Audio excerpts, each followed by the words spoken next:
All right, dude. So this is the moment of truth.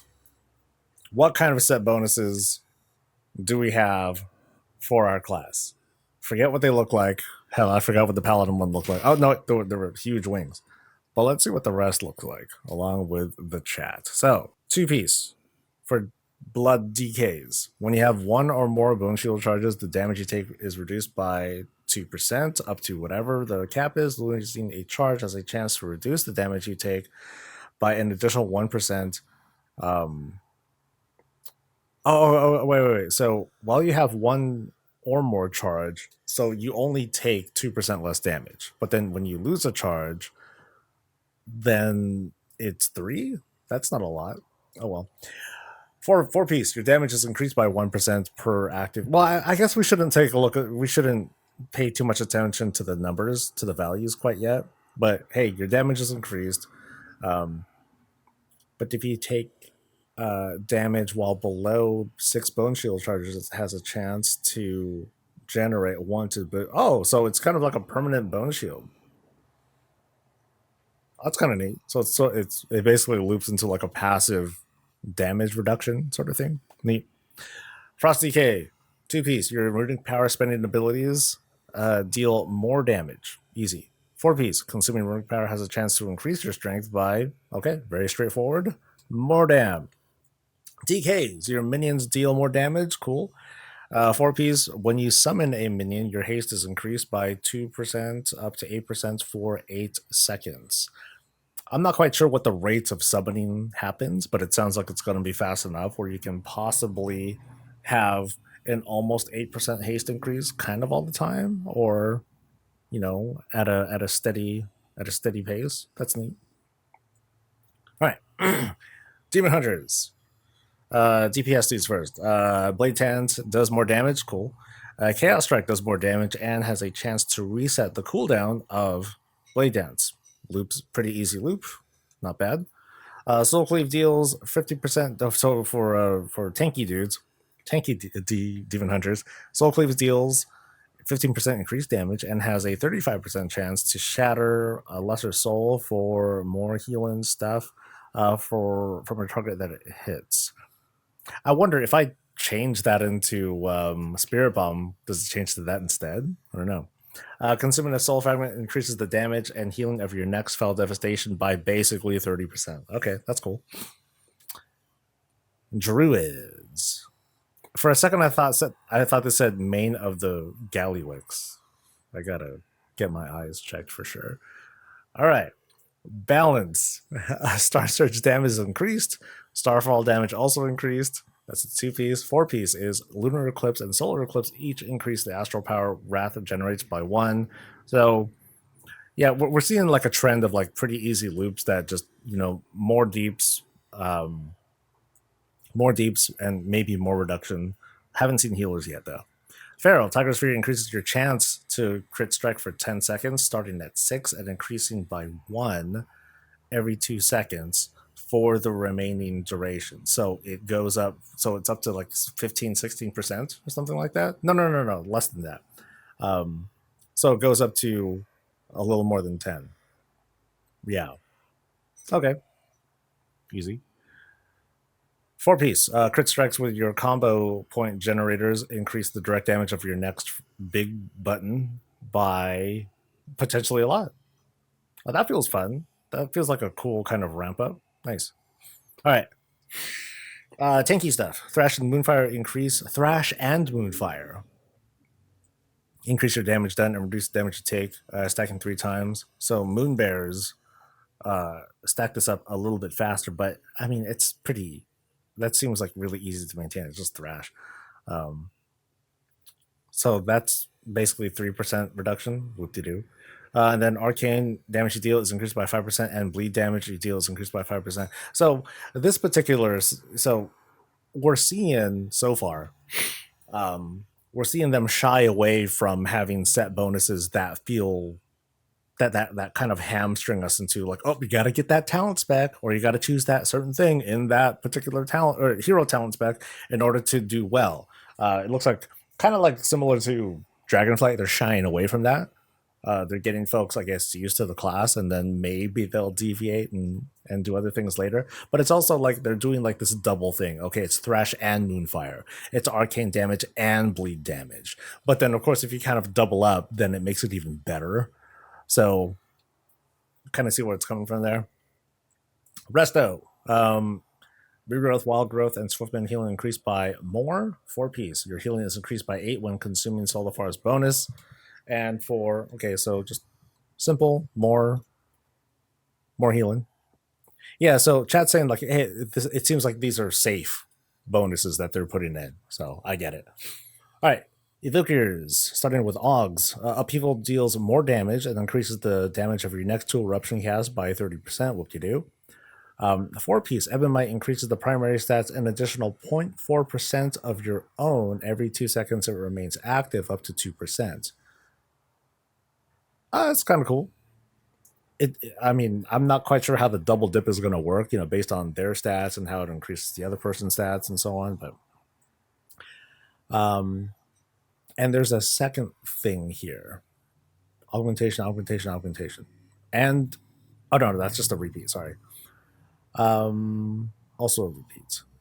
So devastation, disintegrate damage is increased by 10%. Same thing with Pyre. So again, we're seeing this kind of doubling up there.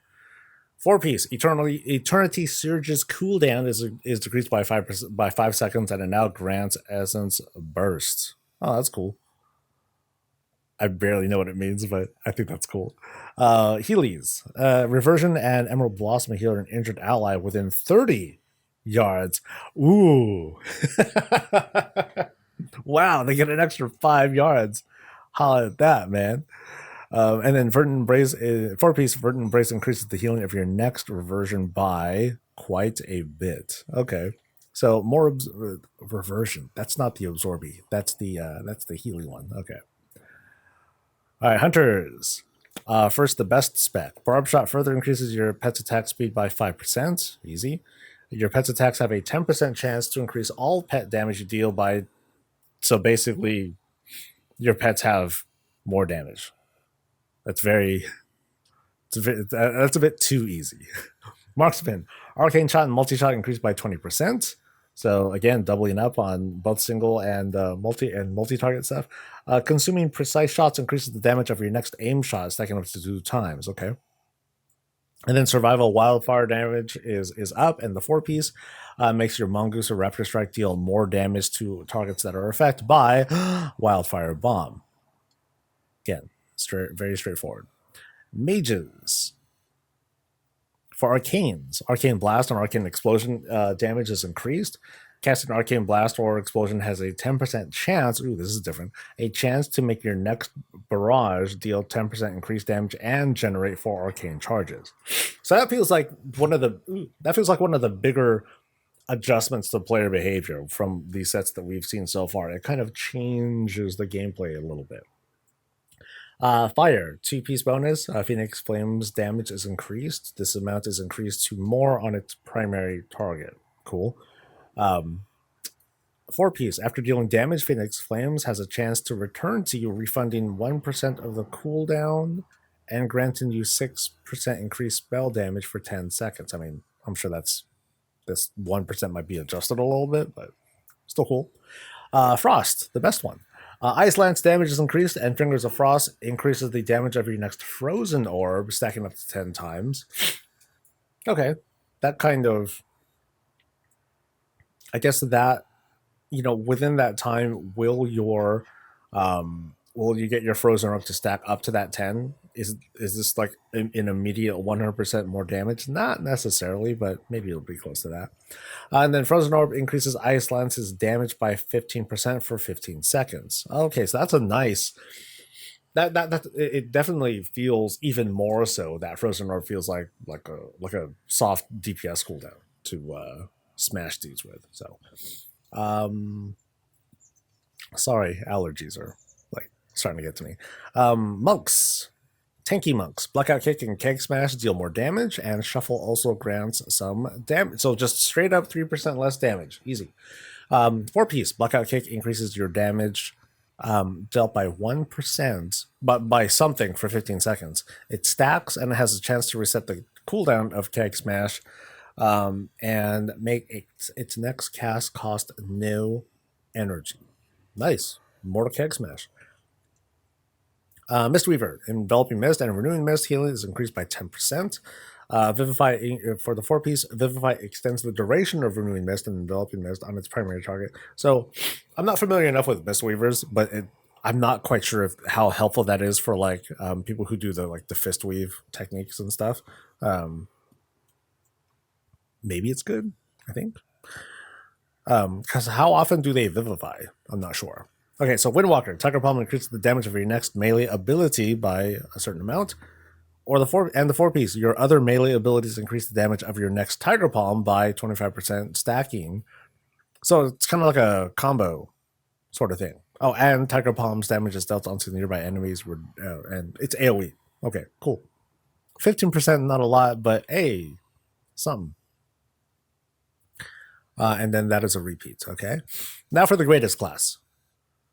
Holy, two-piece Holy Shock. Of course, they're doubling down on Holy Shock. Holy Shock's healing is increased by 10%, and its cooldown is reduced by a certain amount. Holy Shock increases, for the 4-piece, Holy Shock increases the initial healing of your next Word of Glory or Light of Dawn by 8%, stacking up to 4 times. Still not fond of like, when am I going to hit? When am I going to hit a spender?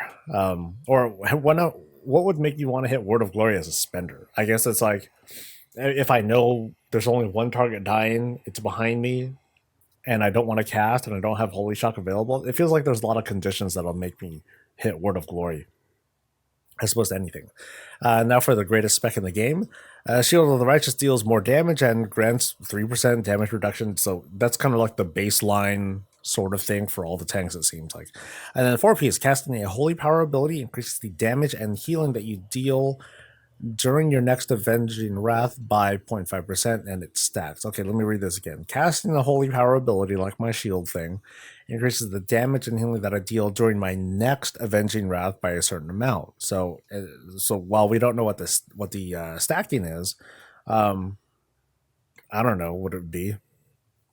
Like, how much Holy Power can I spend in the time that I get Avenging Wrath to reduce, by the time it's up, it can be kind of a lot. So it's not bad, it just doesn't really, it'll help with the healing, I guess. The damage is like, I guess all right. But it just makes super wings. Super wings. And then Rets. Blade of Justice damage increased by more. Same thing with Wake of Ashes. Cool. And then 4-piece Wake of Ashes increases your damage done by 10% for 8. Okay, so very, very straightforward. So it's just like another baby wings, but then you're going to stack it all together for like some really big damn. Priestesses. All right. Starting with Disc, 2-piece Atonement healing is increased by 5%. Woo! 4-piece Might and Penance increase the damage of your next Mind Blast by a bit, or the absorb amount of your next Power Word Shield by 15% up to 3 times. Now I wonder, because it's one of those either or, does it consume? Is this like a buff that gets consumed, or is it just like a buff that you build? Okay, I'm smiting, I'm penancing, then I stack this buff 3 times, and then all of my Mind Blast and all of my Power Word Shields in the meantime. Basically, is this like a maintenance thing, or is it just like a buff that you get, and then when you use Mind Blast and when you use your Power Word Shield, it goes away? I think it's the latter. I think it goes away. Anyway, Holy Serendipity is more effective. Woo! 4-piece Flash Heal, and Prayer of Healing have a 50% chance to cast again at 35% effectiveness. Well, that's kind of sweet, dude. Yeah, give me another Prayer of Healing. That's not as effective. And then on top of that, the Mastery and the Echo, whatever it's called, extra heals. That seems to be pretty cool. Shadow. 2 sets. The duration of Devouring Plague is increased by a bit. Not much, but hey, it's something. And then 4-piece Devouring Plague increases your damage done by 2% for 10 seconds, and multiple applications may overlap. I mean, depending on the value and how they change this around, yeah, that's cool. Rogues. Assassination, the only spec. Okay, when your bleeds deal damage, they have a chance to grant you a thing, increasing your poison damage by basically you have 10% more poison damage. That's cool. You just gotta build it up. 4-piece. While you have 5 or more stacks of that buff from the 2-piece, major dots deal more damage. Cool. Combat rogues. Sinister Strike, Pistol Shot, and Ambush have a 20% chance to Rampage, dealing 15% increased damage as Shadow. The wording doesn't seem. I guess the wording's right. So just extra damage. Extra Shadow damage. Okay. 4-piece. The Rampage, as mentioned, additionally increases the damage of your next between the eyes proc by 6%, and it stacks. Okay. That could be huge damage, I think. And then Subtlety. Symbols of Death increases the damage of your next secret technique by more.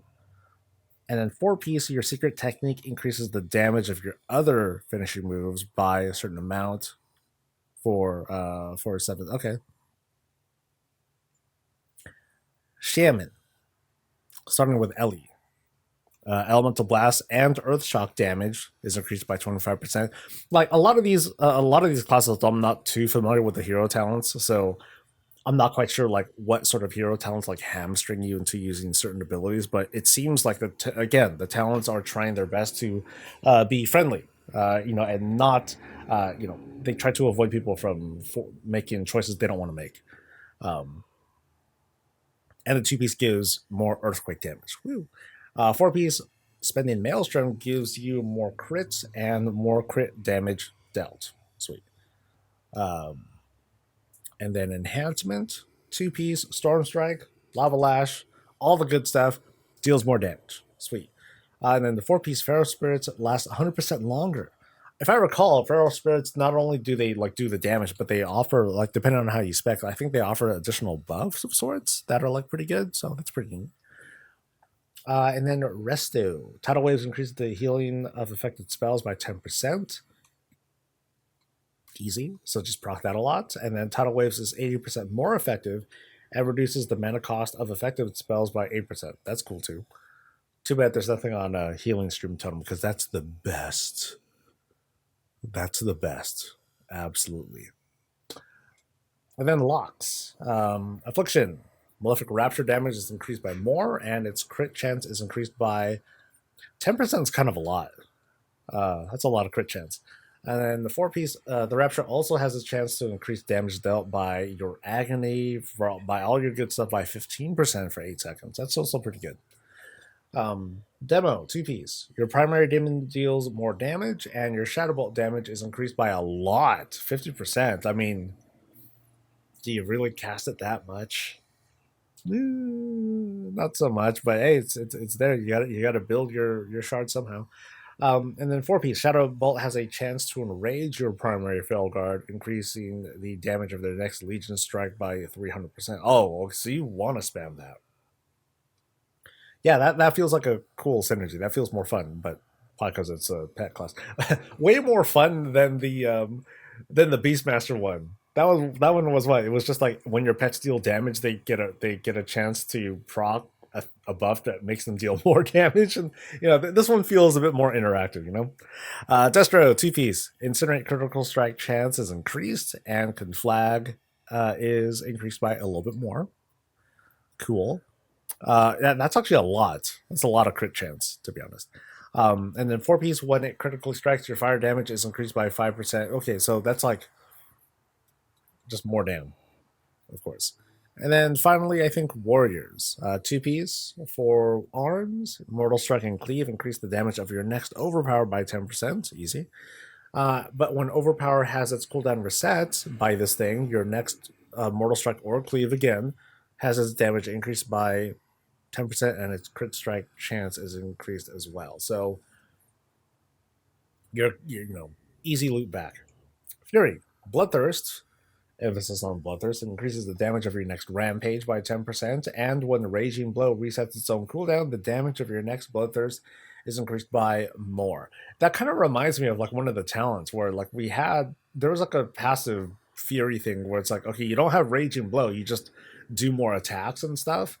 Um, and I think there was some sort of interaction that we had with like Bloodthirst or Rampage, where it's like, okay, you hit this button and then you can hit Rampage. I'm sorry, you hit Bloodthirst twice, and then it does like hella damage, and that was kind of cool. So this kind of reminds me of it. Finally, protection. When your shield slam cooldown is reset by strategist, you gain expert strategist, increasing the damage of your next shield slam by 5%, or I guess shield slams period, and it reduces your damage taken by 3. So very similar to the protection and the other stuff.